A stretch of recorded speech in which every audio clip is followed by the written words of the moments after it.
Bienvenue dans les légendes d'ici et d'ailleurs, le podcast qui vous transporte au cœur des récits mystérieux, des histoires oubliées et des mythes venus des quatre coins du monde.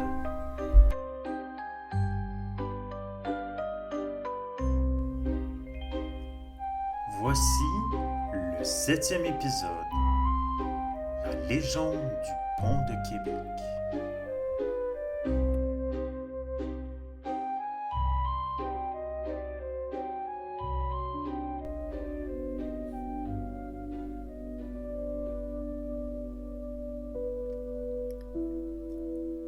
Aujourd'hui, je vous emmène à Québec pour découvrir l'histoire fascinante et tragique du pont de Québec, mais aussi sur les légendes qui l'entourent.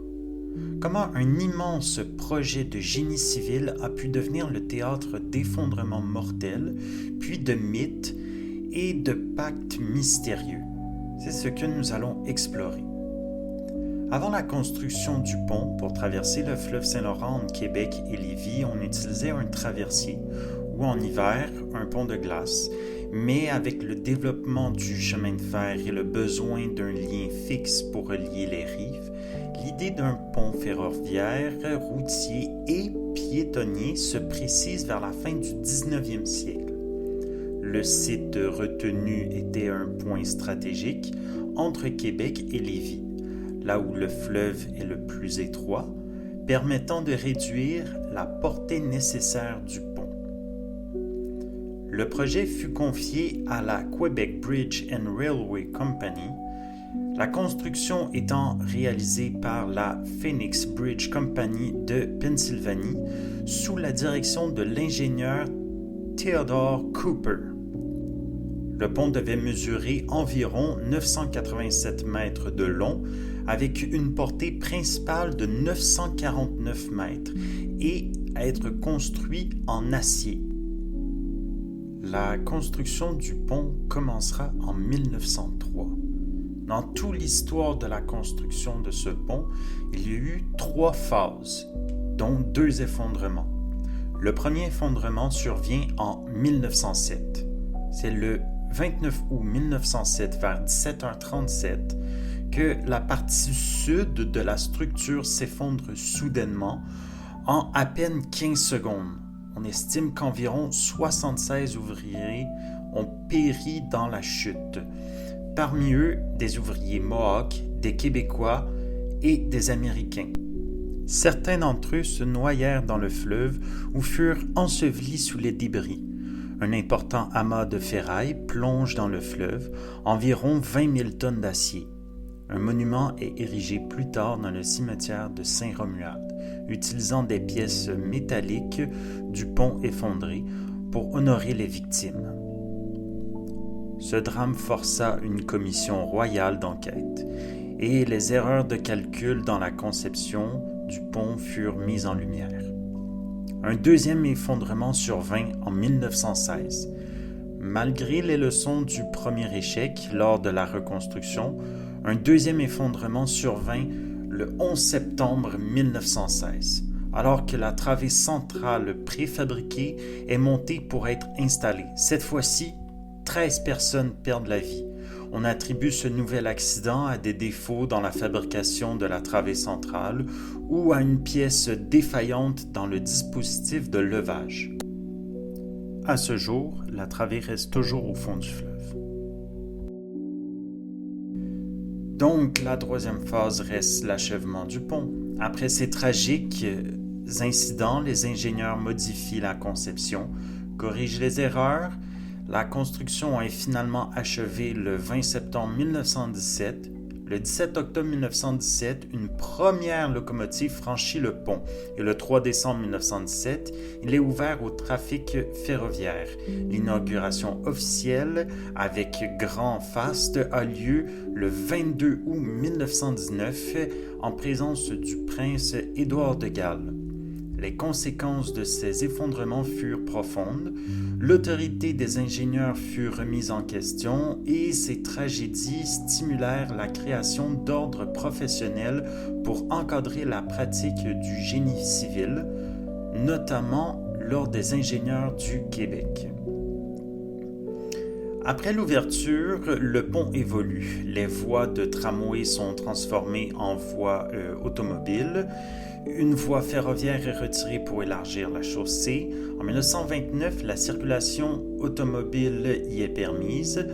Pendant un temps, un péage était exigé pour traverser le pont. En 1970, un nouveau pont, le pont Pierre-Laporte, est inauguré en amont pour absorber le trafic routier, mais le pont de Québec reste en usage, notamment pour les autobus et le transport interrive.